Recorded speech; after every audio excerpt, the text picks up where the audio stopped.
E olha, tem informação importante chegando sobre a guerra. O presidente ucraniano Volodymyr Zelensky se manifestou sobre as mortes em Bucha, que é uma cidade perto de Kiev. Ele disse que os crimes de guerra nas cidades ocupadas por tropas russas vão ser examinados no Conselho de Segurança da ONU na próxima terça-feira. Vou te explicar melhor o que está acontecendo, conversando ao vivo com a Mariana Jangiacomo, que está em Nova York, tem os detalhes ao vivo para a gente. Mariana, boa tarde para você. A gente tem essas acusações de que a Rússia teria cometido um massacre nessa cidade de Bucha, que fica a 60 quilômetros da capital Kiev, ganhando força neste domingo. O que mais Zelensky disse e o que isso significa?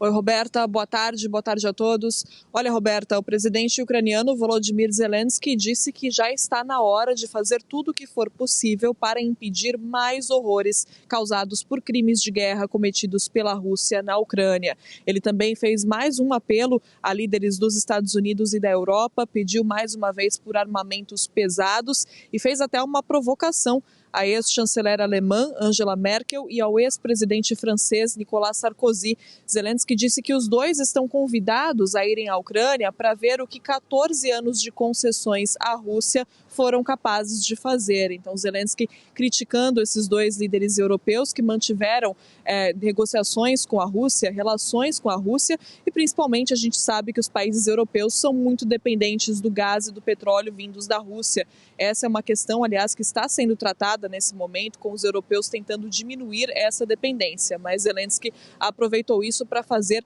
essa provocação neste domingo. E disse, então, que os líderes do Conselho de Segurança da ONU vão se reunir aqui em Nova York na terça-feira para analisar esses possíveis, potenciais crimes de guerra. Agora, por outro lado, a Rússia também convocou uma reunião do Conselho de Segurança da ONU, convocou uma reunião para segunda-feira, só que, de acordo com os russos, uma reunião para debater as provocações de radicais no norte da Ucrânia. Eu queria explicar, Roberta, que essas imagens que chocaram o mundo nesse domingo, de corpos em Bucha, centenas de corpos, e que foram imagens que trouxeram, então, manifestações de autoridades do mundo todo condenando ataques e pedindo a investigação sobre possíveis crimes de guerra, são imagens que foram possíveis por causa do deslocamento das tropas russas que saíram da região norte da Ucrânia, ali onde fica a capital Kiev, também essa cidade Bucha, e se deslocam em direção a regiões do sul e do sudeste. De acordo com autoridades ucranianas e autoridades americanas, se trata de uma nova estratégia do governo russo para reorganizar as tropas, para que as tropas voltem a ganhar força e continuem a ofensiva na Ucrânia. Então foi só com essa saída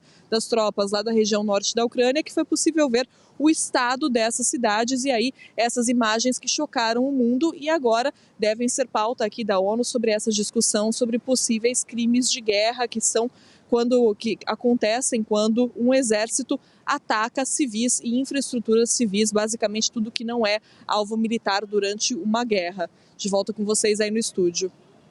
Ela está explicando. O que a gente tem agora são fotos, são registros feitos por agências de dezenas de corpos de civis empilhados no chão das ruas dessas cidades. É isso que está chamando a atenção nesse domingo da comunidade internacional.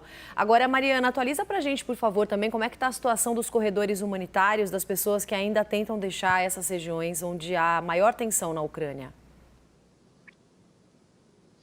Pois é, Roberto, a gente sabe que muitas pessoas estão presas em zonas de guerra na Ucrânia, incluindo cerca de 100 mil pessoas em Mariupol. Agora, de acordo com as autoridades ucranianas, neste domingo, mais de 2.600 pessoas foram evacuadas dessas zonas de guerra, pessoas saindo de Mariupol, então uma boa notícia. Ontem também, mais de 4 mil pessoas foram evacuadas, então algumas pessoas começam a conseguir sair, mas a situação ainda é complicada. É claro, como eu disse, são cerca de 100 mil pessoas que estão presas, principalmente em Mariupol, uma das cidades mais atingidas pela Rússia nesse momento. E existe também, além da dificuldade de as pessoas saírem, a dificuldade possibilidade de ajuda chegar, dos comboios de ajuda humanitária, como, por exemplo, o comboio da Cruz Vermelha, que não conseguiu chegar até agora à cidade de Mariupol. As autoridades ucranianas disseram que estão em contato com o governo russo para permitir a passagem desse comboio, para que esse comboio aproveite o corredor humanitário para chegar e levar ajuda a essas pessoas. E quando a gente fala de ajuda, Roberta, é importante destacar que a gente está falando de ajuda básica, a gente está falando de alimentos, água, remédios, cobertores, porque, de acordo com a ONU, as pessoas estão passando fome e estão passando sede em Mariupol. Então é uma situação extremamente preocupante, pessoas que estão lutando pela vida, que têm medo de serem atingidas por um ataque a qualquer momento e estão passando fome. Então, por isso, a preocupação e a urgência para que esse comboio chegue. Ontem o comboio tentou mais uma vez chegar até lá, mas não conseguiu. A Rússia disse que foi porque a própria Cruz Vermelha saiu tarde demais para aproveitar o horário do corredor humanitário e agora as negociações continuam para que essa ajuda finalmente chegue a essas pessoas que tanto precisam. Roberta.